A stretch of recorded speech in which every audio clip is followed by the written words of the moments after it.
Hello and welcome to my 1940s inspired, very vintage little house. I would absolutely love to show you around. And just a little bit of a disclaimer, when we bought this house, it looked nothing like it looks now. And so we wanted to celebrate its original features and make it into our vintage dream home, which I think we've just about done it. So I hope you enjoy.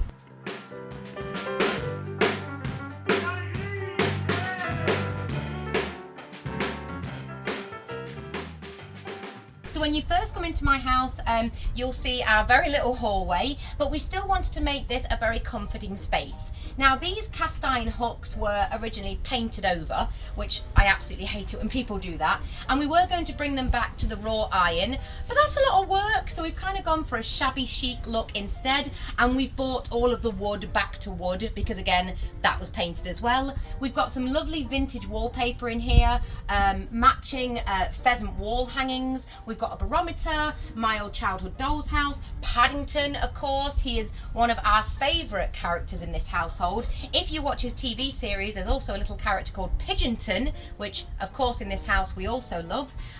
We've got our lovely brolly stand where we keep our brollies in, our Hetty Hoover, and we just wanted it to feel like a really comforting, warm welcome to our home. So come on in.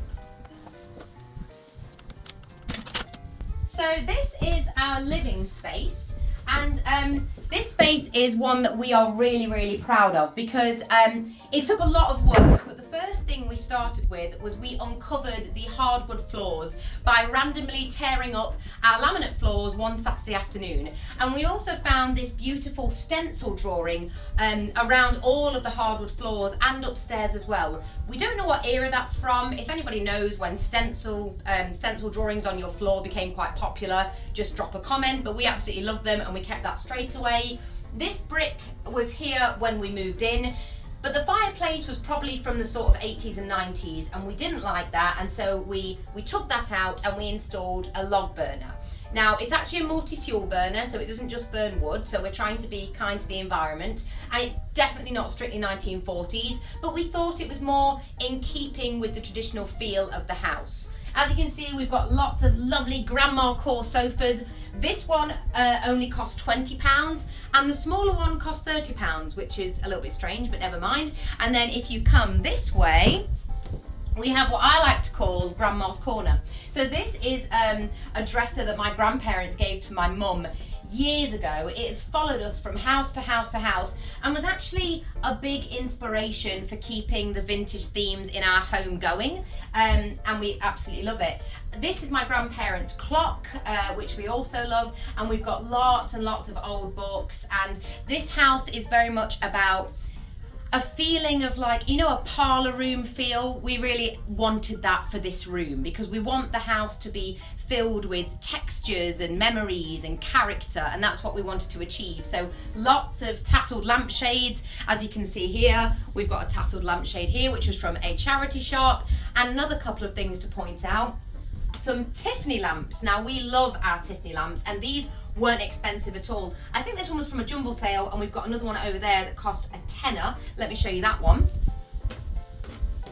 Get a load of her. Isn't she absolutely beautiful? And of course, lots of old suitcases. We've got my grandpa's old suitcase from the RAF down there. Oh, and this is a real treat. This is my childhood doll's house that I decided to refurbish.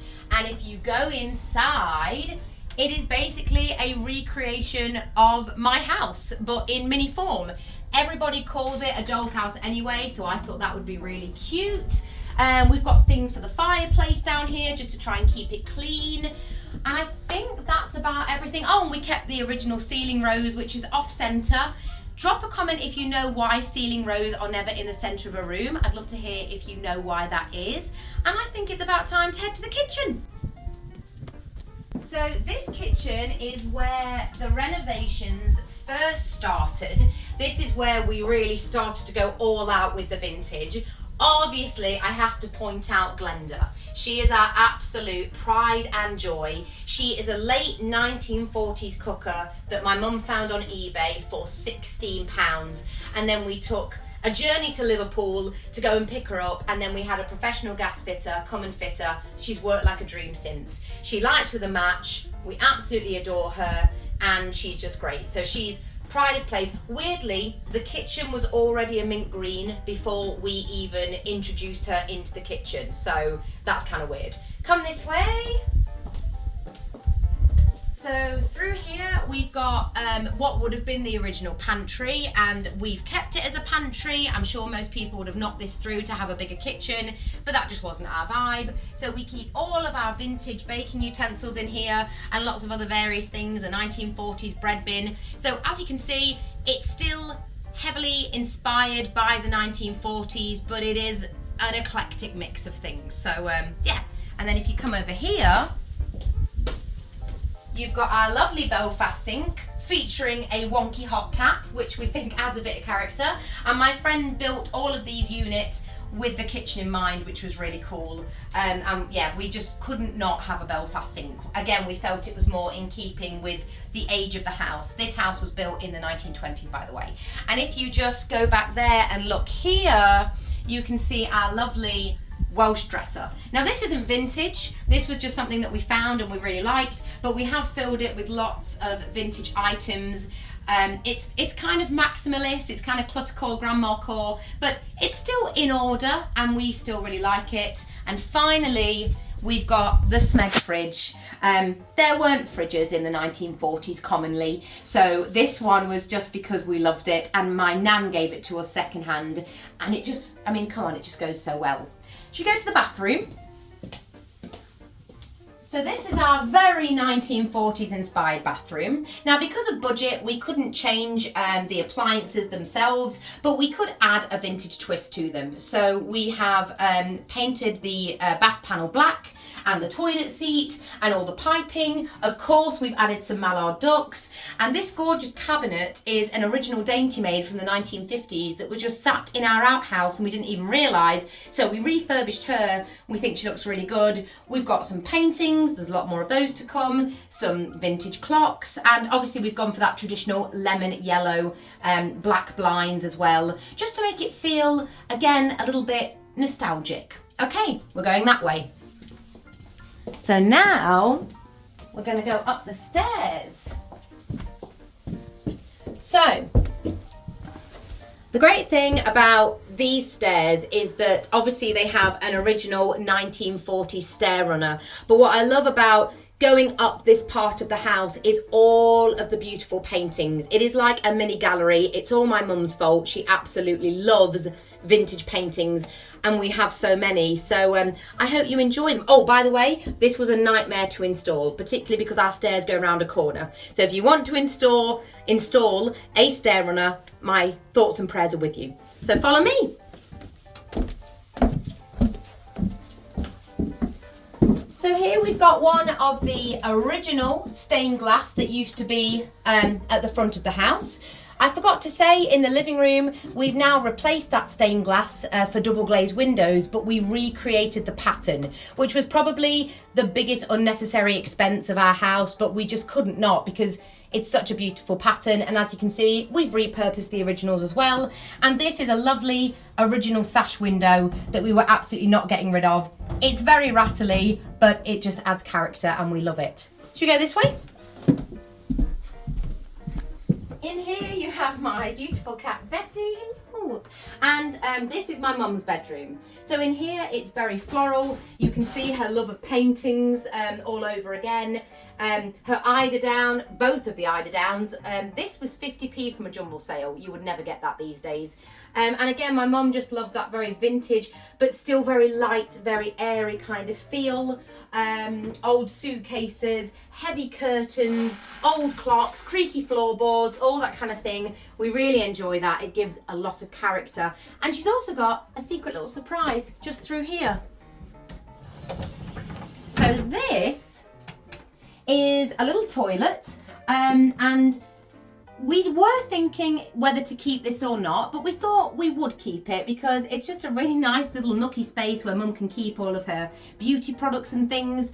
We're hoping to add a small sink in here one day, but for now we're using like antibacterial hand gel. But we really, really like it, and the lampshade is my particular favourite. It's just so, so characterful, this little room. It's just like a special little cupboard under the stairs or TARDIS or something. It's just very sweet.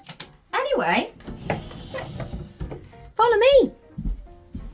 So this is my bedroom. Now we've just had some very nice new additions to my bedroom, namely my bed. I'm going to stand this side so you can get a really good look at her. This is my beautiful bed, which we think is from around the 1890s but has since been refurbished. Don't quote us on that, but that's what the owners that sold us this bed seem to think. I tell you, it is the comfiest thing I've ever slept on. It has a bed base, which old beds used to have, and then my mattress on top, so I feel like Princess and the Pea. And then this beautiful cover that I've got over my bed was actually made in the 1940s by a lady called Edith during the blackout, and it was made from like old coats and skirts, and I just think it's absolutely amazing, a real timepiece. We've got my original cast iron fireplace here. As you can see, that's roaring away nicely. If you'd like to find out how I light my fire, I don't use normal wood. We didn't get the chimney sorted out or anything. It's an ethanol fire actually, and they're really, really good if you want that vintage look, but you don't want to add to the emissions or deal with loads of like coal and ash. We've got my vintage wardrobe. This is exactly in the same spot that it was when we moved in. It has not moved, and we were definitely not going to get rid of it because, I mean, she's just a beauty. Lots more stained glass, vintage dressers, vintage chairs, old suitcases galore, my doctor's bag. I mean, the list goes on, but I think we should head outside. Come on, Betty. Do enjoy the paintings on your way down.